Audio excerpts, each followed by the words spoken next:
घटना आहे, त्या घटनेमध्ये आज नाही पक्ष स्थापन झाल्यापासून फ्रंटलचे 5 विभाग आहेत आणि सेल आपल्याला तसे वाढवता येत आहेत. फ्रंटल मध्ये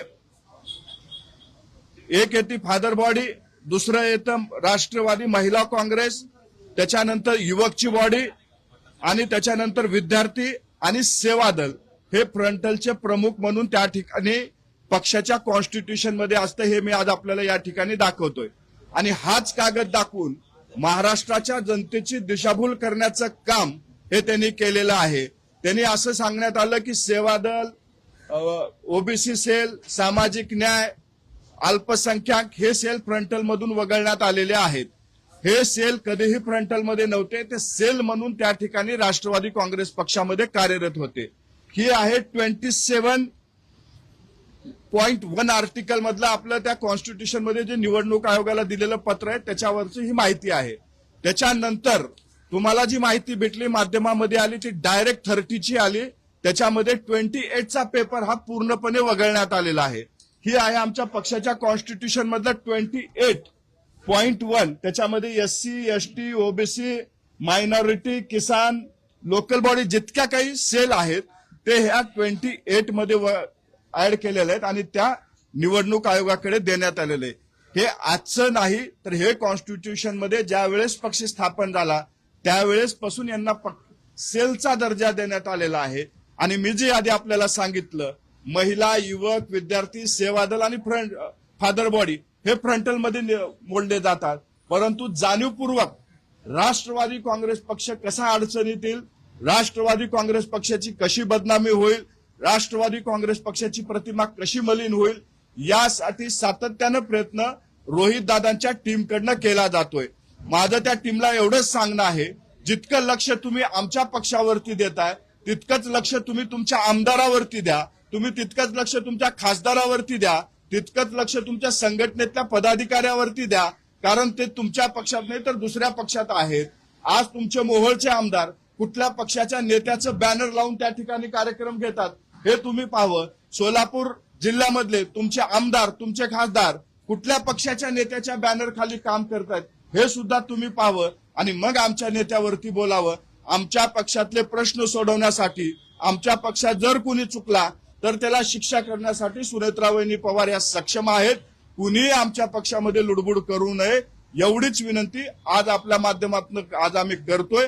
ह्याच्या पुढे जर राष्ट्रवादी काँग्रेस पक्षावरती टीका टिप्पणी केली तर जशास तसं उत्तर आमच्याकडनं दिलं जाईल. परंतु सातत्यानं रोहित पवार हा आरोप करतात की सुनेत्रा पवार या पक्षाच्या राष्ट्रीय अध्यक्ष आहेतच, परंतु अजित पवार यांच्या निधनानंतर सुनील तटकरे, प्रफुल्ल पटेल यांनी खरं तर कॉन्स्टिट्यूशन मध्ये चेंज मोठ्या प्रमाणात केलेले होते.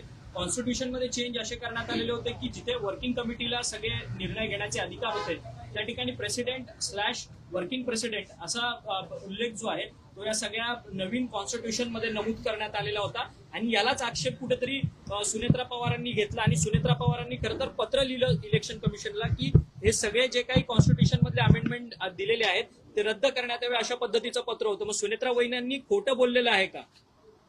दादाचा निधन झाल्याच्या नंतर दादाच्या पार्थिवाला अग्नी देण्याच्या आधीच काही लोकांकडनं राजकारण त्या ठिकाणी चालू झालं होतं. पक्षामधला काही अंतर्गत निर्णय आहेत ते निर्णय बाहेर सांगून नाही, पूर्णपणे आमच्या पक्षातील नेत्यांनी अजितदादाच्या कुटुंबाच्या ताब्यात कसा पक्ष राहील यासाठी प्रयत्न केलेला आहे. अनेक लोकांनी डावपेच चालू केलेले होते, त्यांचे डावपेच हाणून पाडण्यासाठी अशा पद्धतीचं काही बदल करावे लागले असतील तर केले असतील, परंतु याबाबत वरिष्ठ नेते तुम्हाला योग्यरित्या सांगतील. मी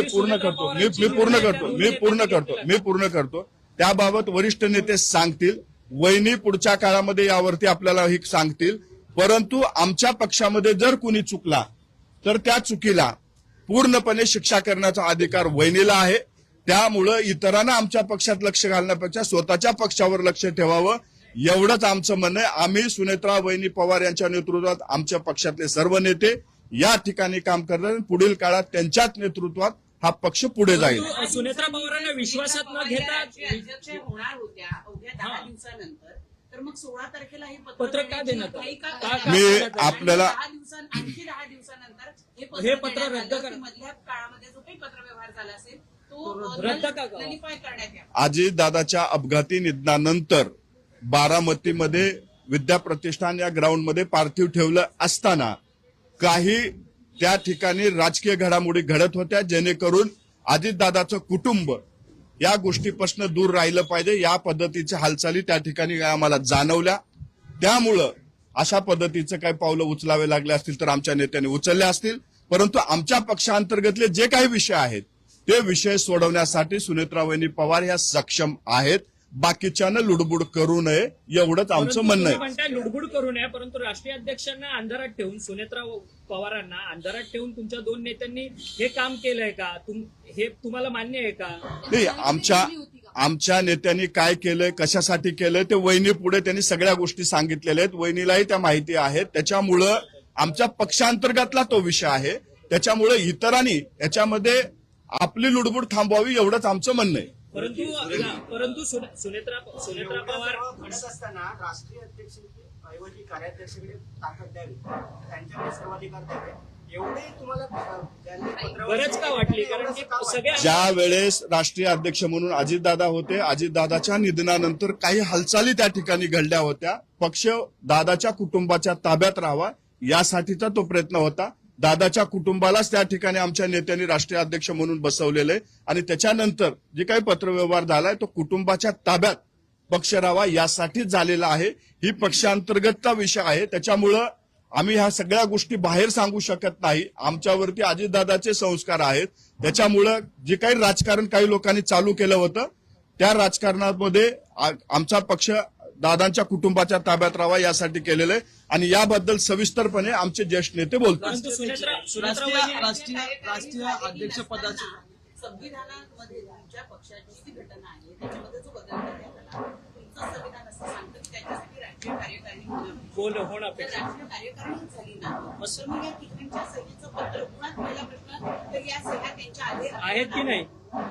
बघा, निवडणूक आयोगाचा आणि पक्षाच्या कॉन्स्टिट्यूशन मध्ये असा नियम आहे की जर अपघाती एखादी व्यक्तीचा अपघाती किंवा पक्षामध्ये इमर्जन्सी आलं तर पक्षाकडून जो सेकंड फळीचा नेता असतो त्याच्याकडे ते अधिकार दिले जातात किंवा ते बाय डिफॉल्ट तसा कॉन्स्टिट्यूशन नुसार जात असतात. ते जनरल मी तेच सांगतोय. परंतु आमच्या पक्षामध्ये कार्याध्यक्ष या नाव राष्ट्रीय कार्याध्यक्ष म्हणून प्रफुल्लभाई त्या ठिकाणी काम पाहिजे. या सगळ्यांनी मिळून जनरल सेक्रेटरी तटकरे साहेब पण होते. या सगळ्यांनी मिळून मिटिंग बोलवली आणि मिटिंगच्या नंतर सुनेत्रा वहिनी राष्ट्रीय अध्यक्ष होतील यासाठी पूर्णपणे प्रयत्न केला आणि वहिनी दादाच्या कुटुंबाच्या ताब्यात पक्ष देण्याचं काम केलं. परंतु काही लोकांनी जे काही आमची रणनीती होती त्याला वेगळ्या पद्धतीने दाखवून आमच्या पक्षातल्या नेत्यांना बदनाम करण्याचं काम हे त्यांनी केलेलं आहे. याच्यातच एक प्रश्न आहे की कोणताही तुमच्या पक्षाच्या कॉन्स्टिट्यूशन मध्ये असं देखील आहे की तुम्हाला मॅडमने विचारला तोच प्रश्न आहे की एखादा कॉन्स्टिट्यूशन मध्ये बदल करायचा असेल तर तुम्हाला राष्ट्रीय कार्यकारिणीची बैठक एजीएम बोलावी लागते. स्पेशल एजीएम न बोलवता ही अशी अमेंडमेंट करणं योग्य आहे का? कॉन्स्टिट्यूशन मधलं इमर्जन्सी क्लॉज जर आपण वापरला तर त्याच्यामध्ये अध्यक्षाच्या जर समजा काही घटना घडली तर तसा अधिकार दिलेला आहे. आणि आमच्या नेत्यांनी काय चुकीचं केलेलं आहे त्याच्यामध्ये दादाच्या कुटुंबाच्या ताब्यात पक्ष मिळवून देणं चूक आहे का? दादाच्या आम्हाला वहिनीलाच राष्ट्रीय अध्यक्ष करायचंय हे पहिल्या दिवसापासून आमचे नेते सांगत आलेले आहेत. काही लोक पक्षावर ताबा मिळवण्याचा प्रयत्न त्या ठिकाणी करत होते. ते हाणून पाडण्याचं काम मात्र या नेत्यांनी केलेलं आहे. पुढच्या काळामध्ये सुद्धा आम्ही आमचे नेते सुनेत्रा वहिनीच्या नेतृत्वात काम करतो. याला जोडून माझा प्रश्न आहे, जसं तुम्ही म्हटलं की काही लोक पक्ष हायजॅक करायच्या प्रयत्नात होते. दुसरीकडे तुम्हाला अशी भीती होते की जर राष्ट्रीय अध्यक्ष किंवा या सगळ्यात अधिकारी जर कोणी नसेल तर तुमच्यासोबत असलेली माणसं पुन्हा एकदा पवार साहेबांकडे जातील आणि त्यामुळे या घडामोडी तुम्ही बदलल्या आणि लवकरात लवकर जे तो पदवर चेंज. आमच्या पक्षातला एकही पदाधिकारी इतर कुठल्या पक्षात जाणार नाही. अजितदादाच्या नेतृत्वावर विश्वास ठेवून अजितदादाच्या विचारावर काम करणारी लोक आज पक्षामध्ये आहेत. हे सर्व लोक अजितदादांची शिकवण यांच्यावरती आहे. त्याच्यामुळे सुनेत्रा वहिनीच्या पाठीमागे जयदादा पारदादांच्या पाठीमागे कायमस्वरूपी राहतील. कोण काही किती जरी वावड्या उठवल्या तरी आमची लोक दादाच्या कुटुंबाच्या पाठीमागे खंबीरपणे उभे राहतील. आज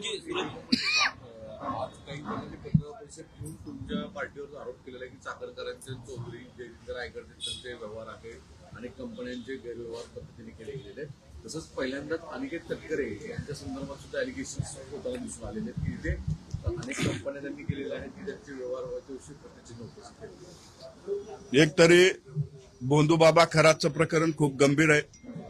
या प्रकरणामध्ये सखोल चौकशी चालू आहे. एसआयटीच्या माध्यमातून महाराष्ट्राच्या मुख्यमंत्र्यांनी त्या ठिकाणी चौकशी लावलेली आहे. याचा तपास चालू असताना त्याच्यावरती अधिकचं बोलणं मला वाटतं कुठेतरी योग्य नाही. आमचं म्हणणं एवढंच आहे, या प्रकरणात कुठल्याही पक्षाचा असेल, जर तो दोषी असेल तर त्याच्यावर कारवाई व्हावी. अण्णा बनसोडे यांच्यावर पदावर पदांतर येईल असं सांगितलं जातं. उपाध्यक्ष पदाच्या पद्धतीवर मुख्यमंत्री प्रचंड नाराज आहेत. तसंच पिंपरी चिंचवडमध्ये त्यांनी ज्या पद्धतीने इलेक्शनला भूमिका घेतली होती त्यावर सुद्धा अजित पवार नाराज होते. ज्या वेळेस महायुती स्थापन झाली, महायुतीमध्ये जर मतभेद निर्माण झाले असतील किंवा महायुतीमध्ये पक्षांतर्गत जर काही घडामोडी घडत असतील, वादविवाद निर्माण झाले असतील, तर त्या ठिकाणी एक कमिटी नेमण्यात आलेली आहे. त्या कमिटी पुढे काय त्यांचं म्हणणं असेल ते मांडत असतात. आम्ही 3 पक्षाचे नेते बसून तो विषय त्या ठिकाणी सोडवतील. मला वाटतंय अशा पद्धतीची कुजबूज कुठेही नाही. जर काही असेल तर त्यावर सुद्धा तोडगा काढतील. राष्ट्रवादी काँग्रेस पक्षाच्या तर आमच्या पक्षात लुडबुड करू नका असं सुनावलंय रोहित पवारांना चव्हाण यांनी.